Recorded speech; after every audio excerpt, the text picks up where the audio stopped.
승리하셨습니다. 옆에 사람들한테 인사 한번 이렇게 할까요? 보라, 새 것이 되었도다.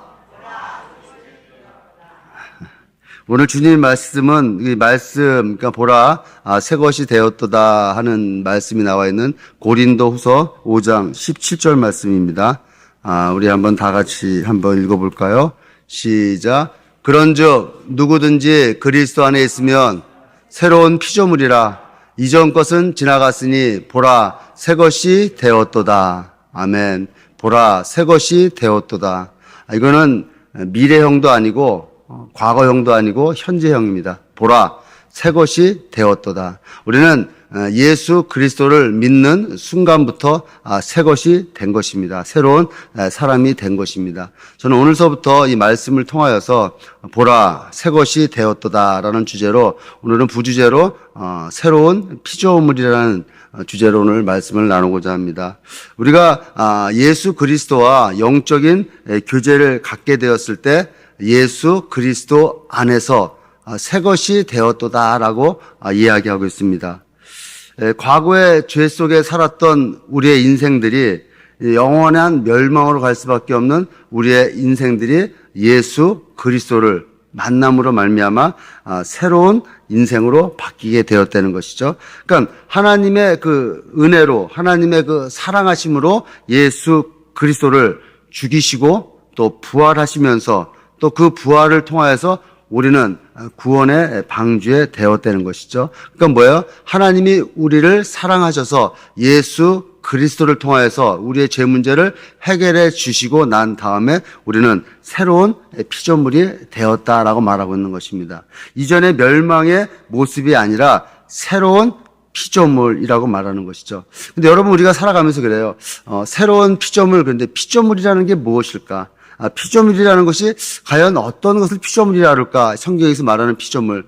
우리가 얘기할 때 우리는 다 하나님의 피조물이고 하나님은 창조주시다라고 얘기하는데, 여기서 말하는 피조물은 태초에 하나님이 천지를 창조하시고 하나님께서 흙을 만드셔서 거기에 생기를 불어넣고 사람이라는 여자와 남자, 아담과 하와를 만드셔서 에덴 동산에 하나님이 만들어 놓은 모든 것을 다스리다라는 그런 조그만 좁은 의미의 이분들을 피조물이라고 말합니다. 하나님께서 에덴 동산에서 아담과 하와와 동행하며 그들을 대신 통치자로 하나님 만들어 놓은 이 모든 것들을 다스리라라고 말했던 것이죠. 그래서 창세기 1장 28절에 보면은 하나님이 그들에게 복을 주시며 하나님이 그들에게 이르시되 생육하고 번성하여 땅에 충만하라, 땅을 정복하라,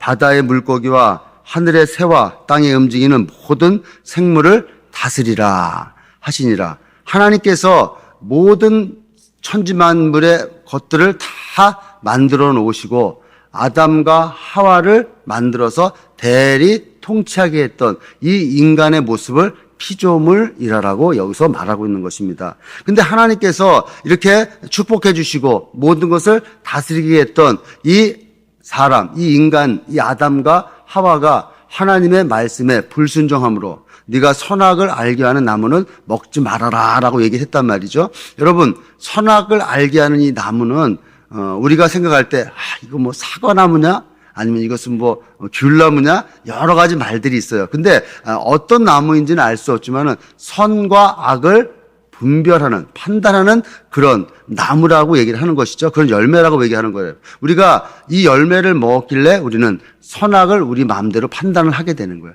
그러니까 선과 악을 판단할 수 있으신 분은 하나님 한 분밖에 안 계시는 것이죠. 근데 이 선악을 알게 하는 나무를 먹지 말라 한 이야기는 또 한편으로 보면은 너는 피조물, 나는 창조주, 너와 나와의 차이점을 두기 위해서 하나님은 언약을 주신 거예요. 왜냐하면 아담과 하와를 하나님 만드시고 하나님의 형상과 하나님의 모양으로 만드셨으며 모든 것들의 이름을 짓게 할 정도로 지혜가 충만하고 영원토록 살 수 있는 그런 사람을 만들었기 때문에, 하나님의 형상과 모양으로 만들었기 때문에 어떻게 보면은 하나님과 똑같을 수가 있다는 것이죠. 근데 하나님과 똑같은 피조물은 하나님이 원하시지 않는 거예요. 사람을 만든 그 목적이 하나님을 영화롭게 하고 하나님으로 말미암아 기뻐하게 하는 그 일체를 만들었는데, 그 생물체를 만들었는데 하나님과 똑같으면 안 되니까 하나님과 인간의 차이점, 나는 창조주고 너는 피조물이다. 그 언약이 바로 선악과라는 거예요. 그러니까 사람들이 있죠. 아니 그거 뭐 선악과 나무 하나 따먹었다고 그렇게 하나님이 화내실 수 있을까? 하지만 그렇지가 않다는 거예요. 그것은 인간이 하나님과 같이 되고자 하는, 그러니까 창조주 하나님을 인정하지 않는 그런 행태이기 때문에, 그런 사건이기 때문에 하나님은 그를 통하여 이 아담과 하와를 에덴 동산에서 쫓아내게 됐다는 것이죠. 그러니까 이렇게 특별히 만든 이 피조물을 하나님이 만드셨는데 결국은 실패한 것이에요. 근데 하나님은 어떤 분이세요? 하나님은 한나의 오차도 없으시고, 하나님은 완벽하시고, 어떤 것을 인행하실 때 실패가 없으신 그 하나님께서 예수 그리스도를 통하여서 다시 회복시켜 주신, 그러니까 첫 번째 아담으로 와서 실패했던 이것이 두 번째 아담인 예수 그리스도를 통해서 더 완전한 피조물의 모습으로 바뀌었다는 것이죠. 그것은 뭐예요? 새로운 피조물로 만들었다는 거예요. 그러니까 새로운 피조물은 이전의 것과 별개의 말이라는 거예요. 그러니까 새롭다는 말은 이전 것이 아닌 새로운 것이라는 거예요. 이전 것을 고쳐가지고 수리해가지고 새로운 모습을 만드는 그 새 것이 아니라 이전 것과 별거의 새 것이라는 것이죠. 과거의 이 피조물의 모습은 형상이나 그림자로서의 하나님을 닮은 존재의 모습의 인간이었다면, 이제는 예수 그리스도 안에서 완전히 다른, 완전히 새로운 모습으로 변화됐다라고 말하는 것이죠. 그래서 뭐예요? 이 새로운 피조물은 이 땅 가운데 거하는 그런 모습이 아니라, 새로운 피조물은 새로운 곳에 거하게 만든 그런 존재라는 것이죠. 그래서 뭐예요? 새로운 피조물이 아니면은, 새로운 피조물이 되지 않으면은 천국에서 거할 수가 없는 거예요. 그러니까 새하늘과 새 땅. 하나님이 뭐라고 그러십니까? 예수님이 이 땅에 오셨을 때 회개하라, 천국이 가까웠느니라. 예수님은 이 땅에 천국을 소유하고 오신 분이세요. 그러니까 예수 그리스도 안에 있으면은 우리는 새로운 피조물로서 새로운 장소, 이 천국에 거하는 삶을 살고 있다는 것이죠. 여러분, 우리가 이 땅 가운데 살면서 예수 그리스도 안에 살 때 우리는 천국을 누리며 살아갈 수가 있는 것입니다. 여러분, 하나님께서 이 땅에 예수 그리스도를 사랑해서 보내주시고, 그 예수 그리스도를 통하여서 우리를 새로운 피조물로 만들고 우리를 새로운 곳으로 거하게 하기 위해서 하나님은 두 기관을 하나님은 우리에게 보여주셨어요. 그것이 뭐예요? 교회와 가정이라는 거예요. 그러니까 교회와 가정은 천국의 모형인 것입니다. 그러니까 가정도 예수 그리스도 안에 있을 때는 그 가정은 행복한 가정, 그 가정은 축복된 가정, 천국을 소유한 그런 가정이 될 수 있고, 교회도 예수 그리스도 안에 있을 때 이 교회는 하나님의 축복 가운데 천국의 모형인 것이죠. 여러분 집에 갔을 때, 또 교회 올 때 여러분 마음이 행복하면 어때요? 이곳이 천국이다. 이곳이 기쁜 곳이다. 집에 가는데 아내와 또 남편 그 상황 가운데 마음을 힘들게 하고 어렵게 하고 부딪혀졌을 땐 어떻게 돼요? 집에 가기 싫어요. 교회 오기 싫어요. 그렇지만 관계가 좋고 또 관계 가운데 아름다운 곳이 되면 가고 싶은 곳, 또 빨리 돌아가고 싶은 곳, 마음의 안식을 누리고, 이게 바로 천국이라는 것이죠. 그렇기 때문에 예수 그리스도 안에 있을 때 우리는 천국을 소유한다는 것이죠. 하나님이 인간에게 생기를 불어넣으시고 하나님이 인간을 통하여서 천국을 만들기를 원했지만 하나님은 다 하셨기 때문에 창세기 3장에 보면은 여자의 후손과 또 하나님의 후손을 통하여서 이 모든 것을 이루신 예수 그리스도를 예비해 놓으셨다는 것이죠. 그렇기 때문에 하나님은 잘못 만드시고 또 잘못하시고 그런 것이 아닙니다. 하나님은 다 계획하에 이 모든 것을 진행해 오고 있었다는 것이죠. 그렇다면은 우리가 예수 그리스도 안에서 새로운 피조물이다라고 얘기하면 이 무엇은 그리스도와 영적인 연합을 통하여서 예수 그리스도 안에서 살아나가야 될 것을 말하고 있는 것입니다. 그렇다면 그리스도 안에 있는 사람, 새로운 피조물이 된 사람은 어떤 존재일까요? 첫 번째로 하나님의 자녀가 되는 신분을 획득한 사람인 것이죠. 그러니까 새로운 피조물은 이제 사탄 마귀의 종이 아니라 하나님의 자녀임을 나타내는 존재가 됐다라고 말하고 있는 것입니다. 그래서 로마서 8장 15절에 보면은 너희는 다시 무서워하는 종의 영을 받지 아니하였고 양자의 영을 받았으므로 아바 아버지라 부르니라. 이제 양자의 영을 받았기 때문에 이제 하나님을 아바 아버지라라고 부르는 거예요. 여러분 여기서 왜 양자라는 얘기를 할까요? 하나님의 독생자는 바로 예수 그리스도 한 분밖에 안 계세요. 근데 우리는 양자라는 거야. 이 당시에 이 로마의 이 사도 바울이 이 고린도후서를 쓸 당시에 이 당시에 그 풍습은 양자들도 똑같은 친자와 같은 권한을 행사할 수 있고 친자와 같은 똑같은 상황을 맞이할 수 있다라고 하기 때문에 양자의 영을 받은 우리도 하나님을 아바 아버지라 부를 수가 있다는 거예요. 여러분 옆집 사람을 아버지라 부를 수 있겠습니까?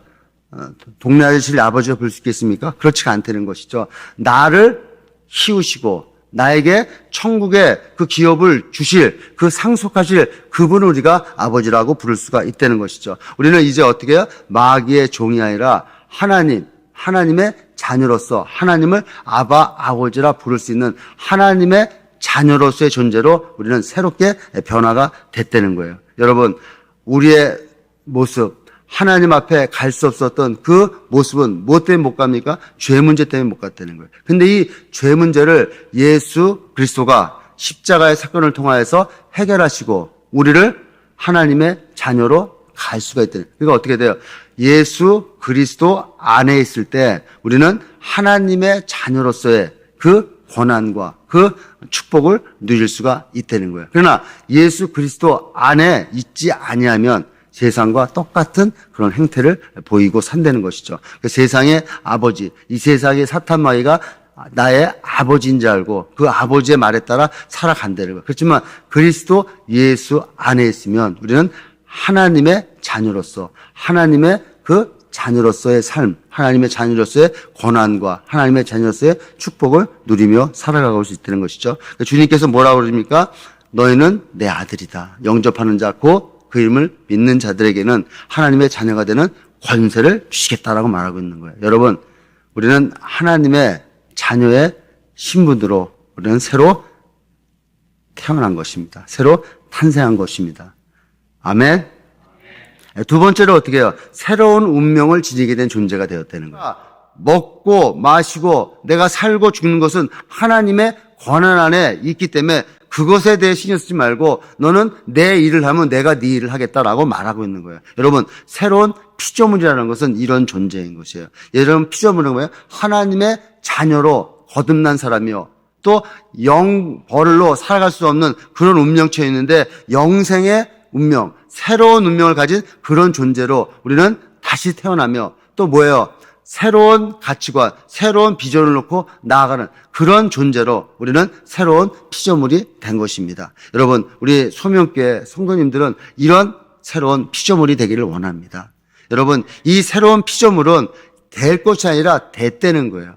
이 새로운 것이 지금 현재 됐다는 거예요. 예수 그리스도 안에 있으면 이런 새로운 피조물이라는 거예요. 이런 새로운 피조물로 나아갈 때 우리는 축복된 인생이 될 줄로 믿습니다. 우리 소명교회, 우리 성도님들, 우리 소명교회는 2023년도 새로운 피조물로서 하나님의 자녀로서 또 새로운 운명을 지닌 운명체로서 또 새로운 비전을 가지고 나아가는 그런 비전의 교회, 비전의 사람으로서 하나님께 쓰임받는 그런 축복된 교회, 축복된 성도님이 될 줄로 믿습니다. 그런 한 분 한 분 되셔서 하나님 앞에 위대한 간증의 역사가 일어나는 한 분 한 분 되시기를 주님의 이름으로 축복드리겠습니다.